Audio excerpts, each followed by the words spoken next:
자, 이제 4과 성경은 하나님의 말씀이다 라는 내용입니다. 자, 이야기 낡은 성경책 한 권, 무서운 전쟁. 하지만 나에게 더 무서운 것은 배고픔이었다. 얼마나 더 굶어야 따뜻한 밥 한 끼를 먹을 수 있을까? 전쟁터에서 죽은 아버지, 피난길에서 헤어진 어머니. 하지만 나에게 더 간절한 것은 강냉이죽 한 그릇이었다. 그나마 힘센 아이들은 먹을 것을 훔치기라도 했지만 나처럼 힘없는 아이는 쓰레기 속에 뒤져야 했습니다. 하지만 거기에도 먹을 만한 것이 거의 없었다. 내가 존이라는 미국인 가족을 만난 것은 정말 행운이었다. 존 아저씨 부부는 나처럼 굶주린 아이들에게 날마다 먹을 것을 나눠줬다. 그리고 아픈 사람들을 찾아서 정성껏 돌봐주기도 했다. 난 굶주린 사람들 틈에 끼어서 존 아저씨가 나누어주는 맛있는 우유 가루를 먹을 때마다 한 가지 이상한 생각을 떨쳐버릴 수 없었다. 존 아저씨는 왜 우리를 도와주는 것일까? 우리나라 사람도 아닌데. 1년이 지난 어느 날 나는 존 아저씨 부부가 우는 것을 보았다. 존 아저씨의 아들이 병으로 죽은 것이었다. 하나밖에 없는 그분의 아들이 죽은 것이죠. 하지만 존 아저씨 부부는 이 가난한 나라를 떠나지 않았다. 존 아저씨의 도움으로 난 초등학교를 졸업하고 중학교도 입학할 수 있었다. 중학교에 입학하던 날 나는 존 아저씨로부터 선물을 받았다.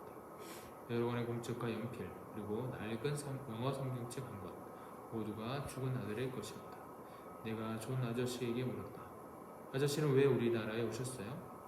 한동안 말이 없던 존 아저씨가 낡은 성경책을 내 손에 꼭 쥐어주면서 말씀하셨다. 너에게 이 성경책을 주고 싶었어. 난 존 아저씨의 말이 무슨 뜻인지 알 수 없었다. 하지만 더 이상 물어보지 않았다.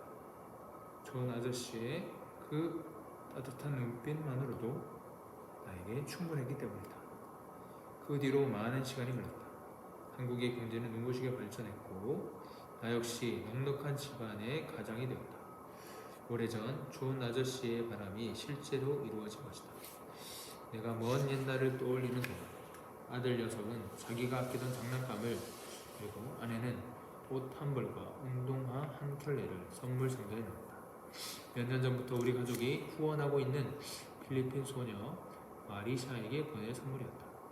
나도 선물 하나를 그 상자에 넣었다. 아빠, 그건 아빠가 가장 아끼던 거잖아요. 아들 녀석이 눈을 동그랗게 뜨고 나에게 물었다. 그래, 이건 마리아에게 주려고 아껴두었던 거야. 그동안 나에게 큰 힘이 되어줬던 존 아저씨의 낡은 성경책 한 권. 순간 이런 생각이 들었다. 어쩌면 존 아저씨는 마리샤라는 소녀에게 이 성경책을 주기 위해 나에게 오셨을지도 모른다. 책 한 권에 생명을 바칠 수 있는 이유는 그 책에서 새 생명을 받았기 때문이다. 자, 내용. 생명의 책. 역사 속에서 책 한 권 때문에 이렇게 많은 사람들이 죽었던 경우는 없습니다. 그것도 자기를 위해서가 아니라 앞에 이야기에서 나오는 존 아저씨처럼 남에게 전해주기 위해서 목숨까지 바치는 경우는 단 한 권 성경책밖에 없습니다. 지금도 이 세상에서는 존 아저씨와 같은 수많은 사람들이 자신의 삶뿐만 아니라 자기 가족의 삶까지 함께 이상하면서 낯선 사람들에게 성경을 전하고 있습니다. 왜 그럴까요? 이 질문에 대한 답변은 의외로 간단합니다. 그들이 성경에 생명을 바칠 수 있는 이유는 성경을 통해서 새 생명을 받았기 때문에. 자, 한번 밑줄 봅시다. 그들이 성경에 생명을 바칠 수 있는 이유는 성경을 통해서 새 생명을 받았기 때문입니다. 이처럼 성경은 아주 놀라운 책입니다. 성경이 얼마나 놀라운 책인가 라는 질문에 답하기 위한 자료는 얼마든지 있습니다. 그러나 사람들은 성경이 지닌 초자연적인 능력을 과소평가하는데 그것은 성경을 잘 모르는데 생기는 소치입니다. 일반적으로 성경을 많이 비판하는 사람일수록 성경을 잘 읽지 않습니다. 성경을 모르는 만큼 성경은 작아 보일 것입니다. 성경은 하나님께서 인간에게 주신 가장 참되고 유일한 책입니다. 유일한 진리입니다. 하나님께서 그 성경을 우리에게 주시기 위해서 1600여 년 동안 40여 명의 사람들을 동원해서 기록하셨고 지난 2400년 동안 기적적으로 보존해 주셨습니다. 얼마나 많은 황제와 폭군들이 성경을 영원히 매장시키려고 했는지 모릅니다. 성경을 장사 지내는 연구차의 조종 소리가 수없이 울렸지만 성경은 무덤을 다시 열고 일어났습니다. 이 놀라운 능력을 지닌 성경이 어떤 책인지 살펴봅시다. 성경의 저자. 자, 첫 번째 성경의 영감설. 무슨 말이냐면 모든 성경은 하나님의 감동, 즉 성령의 감동으로 되었다. 그 말인데 성경의 저자가 하나님이시다라는 말이에요. 그래서 이거는 기계적인 것도 아니고 동력적인 것도 아니고 유기적이라는 말입니다.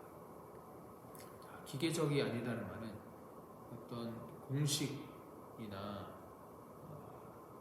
그런 것이 아니라는 거예요. 또 동력적이 아니라 말은 사람의 말 또는 해설이 첨부된 것이 아니다는 얘기예요. 유기적이라는 것은 성령의 감동으로 여러 사람들을 사용하셨다, 함께했다. 이게 유기적이에요. 자, 성경의 해석. 그럼 우리 성경을 어떻게 해석해야 되는가? 성경은 베드로후서 1장 20절 21절 보면 모든 예언은 사설의 풀 것이 아니다. 사람의 뜻으로 낸 것이 아니다. 오직 성령의 감동하심을 받아 하는 것이기 때문에 성령이 기록하셨기 때문에 성령의 도움을 받아야 합니다. 이해가 되죠? 그래서 이것을 우리가 성령의 조명하심이라고 보면 돼요. 두 번째, 신구약 성경의 주제는 무엇인가? 이 두 성경의 차이는 무엇인가? 자, 성경의 주제, 신구약 성경의 주제는 뭡니까?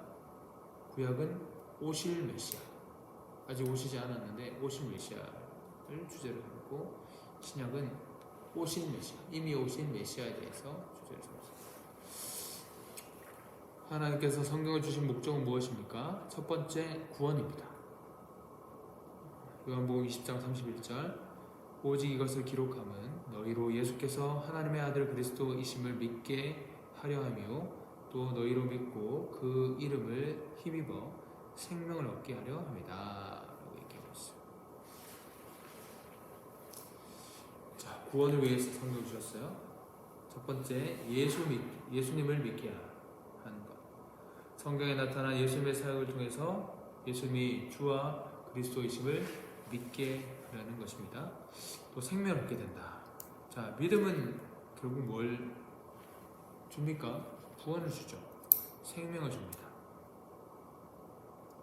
자, 그래서 성경을 통해서 우리는 예수를 믿어 생명을 얻게 되는 거예요.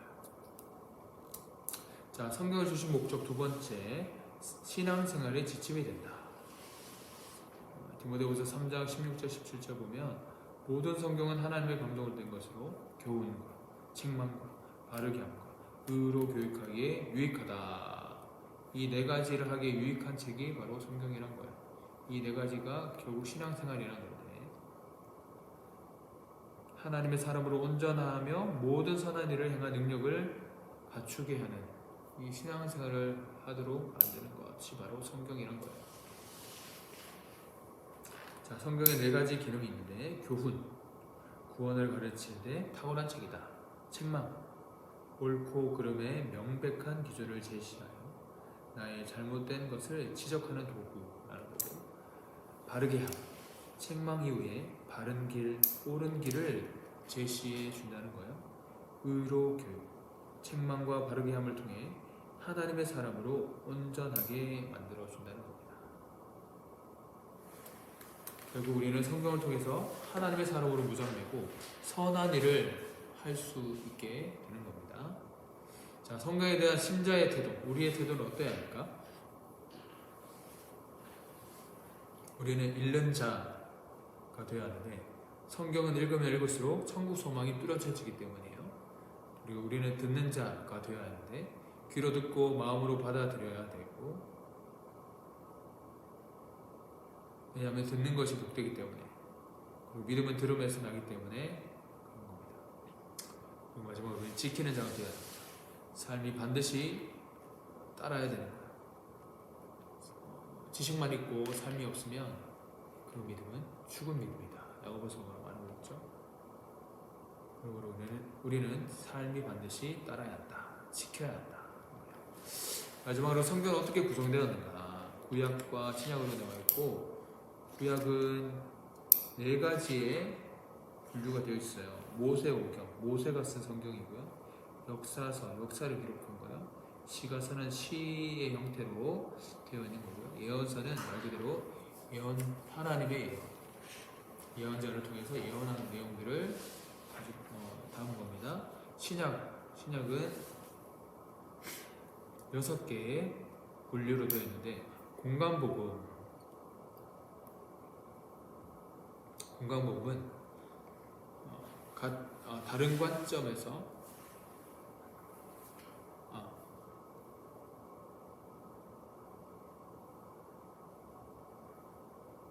공통된 관점에서 쓰여진 책을 말합니다. 그리고 사복음서에 요한복음이 추가되면서 복음서 4권이 있다는 걸 얘기하고 있고, 역사서, 유일한 신약의 역사서 사도행전이고, 그 다음에 서신, 편지라는 말인데 편지가 2가지로 나뉘어요. 바울서신, 바울이 쓴 서신, 공동서신. 저자가 성경의 제목이 서신입니다. 또 예언서, 구약의 예언서와 같은 맥락으로 요한계시록이 있습니다. 이렇게 신약과 구약이 나뉘어집니다. 네, 오늘은 여기까지입니다.